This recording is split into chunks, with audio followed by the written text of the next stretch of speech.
ఇన్ని దారుణాలు ఉన్నాయి రాజకీయ నాయకులు. నేను చెప్తా, నిజాలు చెప్పడు నిజాలు నిజాలు చెప్పడు. ఇప్పుడు కరోనా అని కాకమ్మ కథలు అంటే అర్థం ఏంది తెలుసా? కాకమ్మ కథలు సూర్యాంధ్ర నిఘంటులో చదవండి ఎప్పుడన్నా. పిట్ట కథలు అని. కాకరి అంటే ఏంది? మాయగాడు అని అర్థం. కాకరి అని తెలుగు పదం అది. ఓకే. ఇంకో పదం కూడా చెప్తాను నీకేమనుకోనట్టు. శృంగారపు కట్ట అంటే ఏంది తెలుసా? మన ఇంట్లో ఓడస్తాం కదా చీపురు కట్టని, శృంగార కట్ట అంటారు దాన్ని. అందువల్ల వీళ్ళు ఎటువంటి వాళ్ళు అంటే ఫైనాన్షియల్ ఇయర్ బొగ్గన రాజేంద్రనాథ్ రెడ్డి అసెంబ్లీలో ప్రవేశపెట్టిన బడ్జెట్ అంచనా బడ్జెట్ చేశాడు. 2,27,974.99 కోట్లు అని అంచనాల బడ్జెట్ ముందు ఇంత వస్తుందని ఊహించుకుంటారు. ఓకే. వాస్తవ ఖర్చు ఎంత పెట్టారు చెప్పమంట? 1,73,791 కోట్లు. అంటే 76% మాత్రమే వచ్చింది. 24% ఎత్తిపోయింది. అంటే అంచనాల బడ్జెట్, వాస్తవ బడ్జెట్. నేను ఈ తప్పుడు రిపోర్ట్ చెప్తాను లేదు, కాగ్ రిపోర్ట్లో చెప్తున్నా. నాకు authentication control audit general, computer and audit జనరల్లో రిపోర్టే చూసి చెప్తున్నా నేను.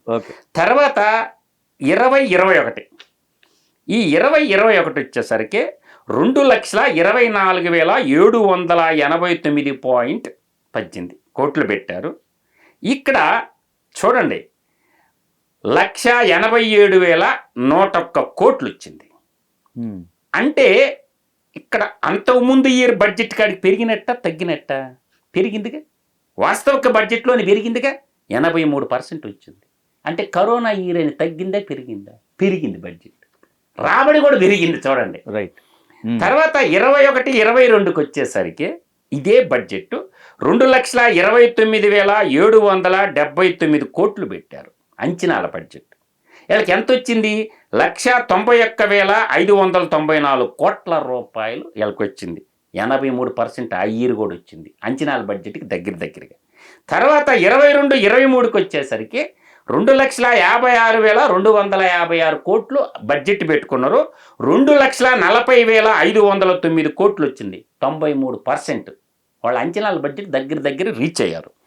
తర్వాత 2023-24కి వచ్చేసరికి 2,79,279 కోట్లు పెట్టితే ఆశ్చర్యకరం విషయం ఏంటంటే 1,88,324 కోట్లు జనవరి నాటికంటే డిసెంబర్ ఎండి నాటికి.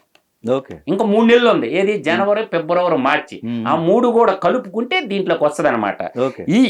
ఇది అక్కడికి 67% ఉంది. ఆ 3 నెలలు కలుపుకున్న ఇంచుమించుగా నీకేంటంటే ఒక 80% దాకా వచ్చింది. ఓవరాల్గా అంజిగారు 9,81,231 కోట్లు. 9 లక్షల నీకు క్లియర్ చేస్తున్నా చూడండి. 81,230 రౌండ్ ఫిగర్ వేసుకోండి. 10 లక్షల కోట్లు. ఎవరు సొమ్ము ఇది? ప్రజలు. ఈ 10 లక్షల కోట్లకి ప్రతినిధులు ఎవరు? వీళ్ళేగా నాయకులేగా. ఈ 10 లక్షల కోట్లు మీరు 175 మంది నా పాయింట్ గుర్తు పెట్టుకోండి. మీరు మాట్లాడుకుంటే సరిపోద్ది అసెంబ్లీలో. మీరు మాట్లాడుకుంటే సరిపోద్దా? ప్రజలకు ఎవరా లెక్కలా? ఎవరా అంటే మీరు సంక్షేమ పథకాలు బ్యాంకులకు ముద్రలు వేసుకుంటారు కదా, అట్నే దేనికి ఎంత ఖర్చు పెట్టారో ఆ పుస్తకాలు ప్రతి గ్రామాలకు పంపిస్తే పోద్దిగా. అవి ఎంత ఖర్చు అవుద్ది? మీరు యాడ్ ఇచ్చుకున్నంత కాదు కదా, ఒక్కొక్క యాడ్ ఇచ్చుకున్నంత కాదు కదా, లక్షలు యాడ్లకి ఇచ్చినంత కాదు కదా. చదువుకుంటారు కదా గ్రామీణలో. ఓహో మా డబ్బు సింపుల్గా 3 ఖాతాలు చెప్పమనండి, ఎక్కువ కొడుద్దు. ఉద్యోగస్తులు మొత్తం జీతాలు ఎంత అయిపోయింది? ఉద్యోగస్తులు అయిపోయారు. పరిపాలన రెండేంది? ఇంక ఏముంది నువ్వు చెప్పాల్సింది? ఇరిగేషన్కి మేము ఇంత ఖర్చు పెట్టాము, ఇదిగో ఈ ప్రాజెక్ట్కి ఇంత ఖర్చు పెట్టాము. ఆ బిల్లు ఎవడెవడికి ఇచ్చిన వాడు పేర్లు రాయమానండి. ఓకే. R&B. ఇంకోటి ఏంది మనకి?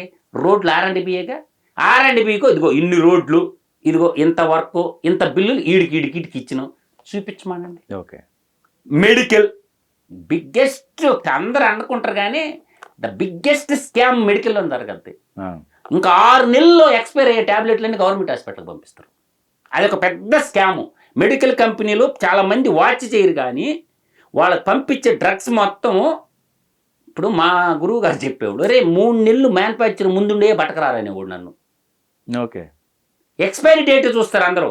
మా గురువు గారు ఏం చెప్పారు, ఒరే మ్యానుఫ్యాక్చరింగ్ డేట్ 3 నెలల ముందుదే బతకరారని చెప్పేవాడు. ఓకే. అంటే వీళ్ళు ఇంకా 6 నెలల్లో ఎక్స్పైర్ అయిపోద్ది అనంగా అవి మొత్తం గవర్నమెంట్కి సప్లై చేస్తారు. ఉంటే ఉండని ఊడితే ఉండని ఆడు అడిగేటోడు ఊడు మిమ్మల్ని.